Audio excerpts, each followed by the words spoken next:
பாஜக அரசால் அறிவிக்கப்பட்டு 2021 திரு அமித்ஷா அவர்களாலேயே தொடங்கி வைக்கப்பட்ட மெட்ரோ ரயில் திட்டம். தொடங்கி வைக்கும் பொழுது சொல்றாங்க 62,000 கோடி தேவைப்படுகிறது. பொழுது 50% ஒன்றிய அரசு தரும், 50% மாநில அரசு செலவழித்து செய்யப்பட வேண்டும் என்று சொன்னது. 3 ஆண்டுகள் தொடர்கிறது. இதுவரையிலும் அதற்கான நிதியை தராமலேயே இழுத்தடிக்கப்படுகிறது. மெட்ரோ திட்டத்துக்கு பணம் கொடுக்கல அப்படின்னு அண்ணன் சொன்னாங்க. இன்னொருத்தங்க கூட சொன்னாங்க, கோயம்புத்தூர் மதுரைக்கு மெட்ரோ தேவை அப்படின்னு சொல்லிட்டு மத்திய அரசு கிட்ட ரிப்போர்ட் சப்மிட் பண்ணியிருந்தாங்க. எப்பயுமே ஒரு திட்டத்தில் எப்படி நிதி அனுப்புவாங்க, நம்ம ரிப்போர்ட்லாம் சப்மிட் பண்ணா அதெல்லாம் கரெக்டா இருந்ததுன்னா மாநில அரசும் மத்திய அரசும் சேர்ந்து டிஸ்கஸ் பண்ணி ஒரு திட்டத்துக்கு பணம் அனுப்புவாங்க.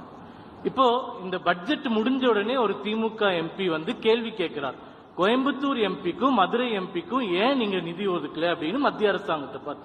அதுக்கு மத்திய அரசாங்கம் ஒரு பதில் பாராளுமன்றத்திலே கொடுத்திருக்காங்க. என்ன சொல்லியிருக்காங்கன்னா, 2 ரிப்போர்ட்டும் வந்தது, ஆனால் அதில் comprehensive mobility plan, alternative analysis report இது 2ம் கட்டாயம் வைக்கணும்.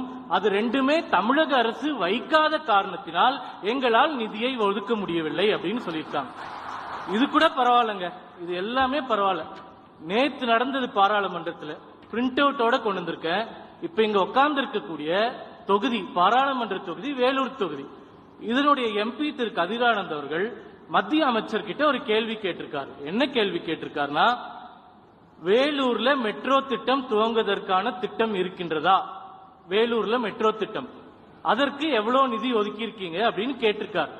இப்ப நம்ம என்ன சொல்லணும், வேலூருக்கும் நாங்க மெட்ரோ நிதி கேட்டோம், ஆனா மோடி அரசு கொடுக்கல, மோடி ஒழிக பாஜக ஒழிக அப்படின்னு தானே சொல்லணும். ஆனா மத்திய அரசு என்ன பதில் சொல்லுச்சுன்னா, மெட்ரோ திட்டம் ஒரு மாநிலத்தில் வர வேண்டும் என்றால் அது ஸ்டேட் சப்ஜெக்ட், மாநில அரசிற்கு உட்பட்ட ஒரு விஷயம். அப்போ இங்க மெட்ரோ திட்டம் வேணுமா வேணாமான்னு முடிவு செய்ய வேண்டியது மாநில அரசு. மத்திய அரசுக்கு அதுல எந்த ரோலுமே இல்லை. இங்க பண்றோம்னு நீங்க ரிப்போர்ட் கொடுத்தீங்கன்னா அது ஃபண்ட் ஷேரிங் எப்படி பண்ணுவோம் தான் சொல்லுவாங்க. சோ மத்திய அரசு என்ன சொல்லுச்சுன்னா பதில்ல, திரு கதிரானந்த் அவர்களே, வேலூருக்கு நீங்க மெட்ரோ கேட்கறீங்க, நியாயமான விஷயம். ஆனா மத்திய அரசு நாங்க அதை கொடுக்க முடியாது. முதல்ல உங்க மாநில அரசு கிட்ட போய் சொல்லுங்க, அவங்க சொல்லுவாங்க வேலூருக்கு மெட்ரோ வேணுமா வேணாமான்னு. அவங்க எங்க கிட்ட கேட்டாங்கன்னா நாங்க நிதியை கொடுக்கறோம் அப்படின்னு சொல்றாங்க. அப்போ எம்பி அவர்களுக்கு மெட்ரோ மாநிலத்துல வருதா மத்தியில வருதான்னு கூட தெரியாம திமுகவில் இருக்காங்கன்னா, நாங்க பணம் கொடுக்கலன்னு நீங்க சொன்னீங்கன்னா நாங்க என்ன பண்ண முடியும்? முதல்ல அது மாநிலத்தில் இருக்கா மத்தியத்தில் இருக்கான்னு தெரிஞ்சுக்கிட்டு அடுத்தது பேசணும் இல்லையா? இறுதியா ஒரு கருத்து இந்த ரவுண்ட்ல நான் சொல்லிடுறேன். சென்னை மெட்ரோக்கு 63 கோடி தரேன்னு சொன்னாரு மோடி, ₹1 கூட கொடுக்கல அப்படின்னா. 2 பேர் பேசினாங்க, நான் போன்ல கேட்டுட்டு வந்தேன். 50% மாநில அரசு, 50% மத்திய அரசுன்னு ஒத்துக்கிட்டாங்க அப்படின்னு எம்எல்ஏ அண்ணன் சொன்னாரு. அது தவறான தகவல், அப்படி எந்த மாதிரியும் கிடையாது.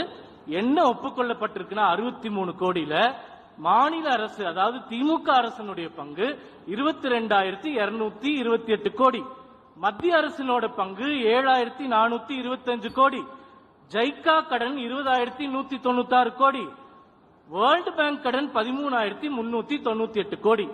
இப்ப 2 உலக சர்வதேச நிறுவனங்கள்ல கடன் வாங்குவதற்கு எல்லா பேப்பர்ஸையும் மத்திய அரசு அப்ரூவல் பண்ணி கொடுத்தாகிவிட்டது.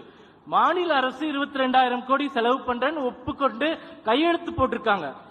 மத்திய அரசு 7,400 கோடி தரேன்னு சொல்லியிருக்காங்க. இப்போ பூர்வாங்க பணிகள் நடைபெற்று கொண்டிருக்குன்னா மாநில அரசு ஒப்புக்கொண்டு 22,000 கோடி நீங்க செலவு பண்ணி தானே ஆகணும். அந்த ரிப்போர்ட் வரதானே மத்திய அரசாங்கம் கொடுக்கும். ஆக 63,000 கோடியுமே மோடி கொடுக்கலன்னு சொல்றது தவறான தகவல். நீங்க செலவு பண்ண வேண்டிய 22,000 கோடி இப்ப செலவு பண்ணிட்டு இருக்கீங்க. மோடி அவர்கள் கொடுக்கிறேன்னு சொன்ன 7,425 கோடி அந்த காலக்கெடுக்கு அதிகமாகாம முன்னாடியே நிச்சயமாக தமிழக அரசுக்கு கொடுக்கப்படும் என்ற உத்தரவாதத்தை இங்கே என்னால் கொடுக்க முடியும். நன்றி.